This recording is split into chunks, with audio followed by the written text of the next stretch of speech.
In episode 2, John B is convinced that his dad's compass coming back to him is a sign. Early in the morning, he goes to return those scuba tanks to Cameron's boat, but he wakes up Sarah, who is sleeping on it. And he plays it off like her dad told him to do this, but she sees right through the lie and says, okay, well then I'll tell my dad. Because it's bad enough that he stole him, but he didn't even top him off. He begs her not to tell her father, and she says, look, I'm just busting your balls. I'm not going to tell him, don't worry. But unbeknownst to the both of them, her little sister was also in the boat and heard the whole conversation go down. After that, he goes home where there's a Child Protective Services notice on his door, and he goes to sleep. He's awoken by JJ, who's pretending to be Child Protective Services, and scares the shit out of him. And after the initial fright, they both want to know exactly what that compass was doing on Scooter's boat. So they head over to his house to talk to the widow, but they're not the only ones there because those two bad guys are also there. And they're specifically mentioning where is the compass. They wait for the two guys to leave and head on in, and the whole house has been destroyed. They start talking to Scooter's wife about what happened and who are those guys, but she's not giving up any information. John pulls out the compass and asks, does it have anything to do with this? Why was this on Scooter's boat? And she tells him that it wasn't Scooter's fault, but they need to get out of there and not tell a soul that they have that thing, because it's very, very dangerous. The whole time, JJ is trying to convince John to leave, and finally he does because she's not giving up any more information. When John B and JJ get back to Key and Pope, Pope asks, what do these guys look like? And JJ's only description he can think of is that they were burly. Pope kind of rags him about this. He says, look, man, I was under duress. And JJ thinks they're drug dealers, but Pope brushes that theory aside. And JJ says, look, all I know is that they were scaring the shit out of her. And these guys are bad dudes. And the thing they were looking for is a $5 compass that we could have easily pawned off. But that's when John B remembers his father's office that he hasn't gone into since his father left. He opens it up and he goes to the history of the compass, because that compass has been passed down through the lineage of his family. But everybody who's had it has died, and not of natural causes. And his father had mentioned that there was a secret compartment that you could keep messages in, and sure enough, John B finds it. And scratched into the compass is the word Redfield. So it seems like John B has his first clue.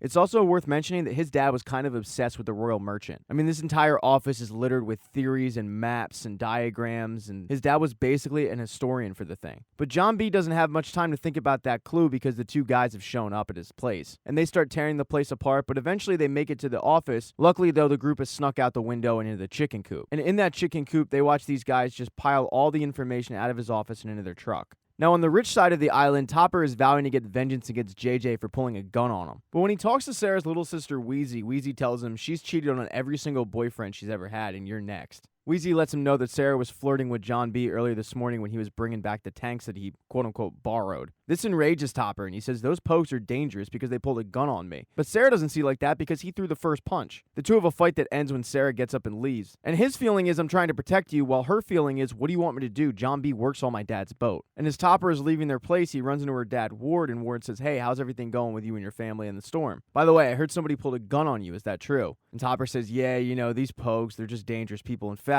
you actually have one of them working for you, John B. Ward asks, he's not the guy who pulled the gun on you, right? And he says, no. It's just he has a tendency of borrowing equipment.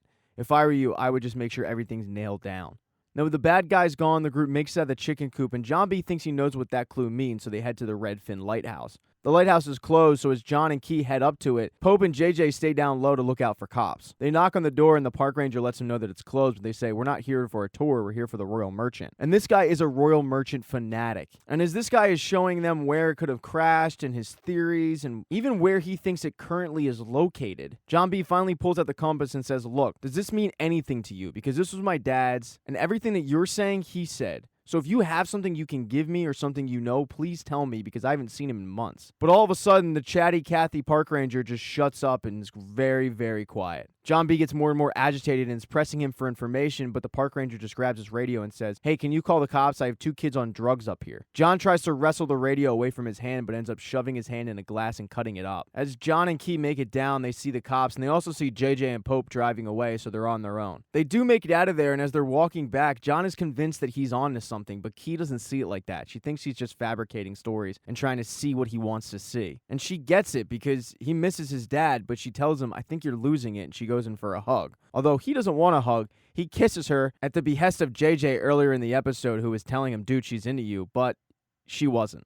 And he read the moment wrong. And as he's apologizing and she's claiming he's fine, the cops do end up catching up with him and arresting John. But before they do, John gets the compass to Key. He's brought in front of the sheriff, and the sheriff tells him, I want to help you with CPS, but now you're actually committing legit crimes. You're trespassing, you're assaulting people. And then she levels with him and says, look, I know you found the wreckage. I know you have the compass. So give it to me or I'm going to have to charge you with something. But John is sticking to his story. I don't have the compass. I don't even know what you're talking about. And she can help him with Child Protective Services, and she wants it because it's an open investigation, but John isn't giving it to her. Luckily for John B., he's bailed out by Key's dad, but Key's dad doesn't exactly like him. He's pissed. And as soon as he gets out, Key gives him back the compass. He heads to the marina where he runs into Ward Cameron, and Ward says, "Look, man, it's been a tough year for you. I know that, and I feel like I've tried to help you. I told you, if you ever needed anything, you could come to me. So I gotta ask you one question. Did you take equipment from my boat yesterday?" And John comes clean and says, "Yes, I did," and starts making excuses, but Ward says, "It doesn't even matter. That's not the point. John, I'm sorry. I gotta let you go." And John hunts down Sarah and says, "Hey, thanks a lot for keeping my secret from your dad. He just fired me. I know a job isn't important to you people, but some people rely on a job to actually eat." Of course, Sarah has no idea what he's talking about because she did keep a secret. As John is walking back to his house, he runs into those two guys in the SUV, and they want him to get in there at gunpoint,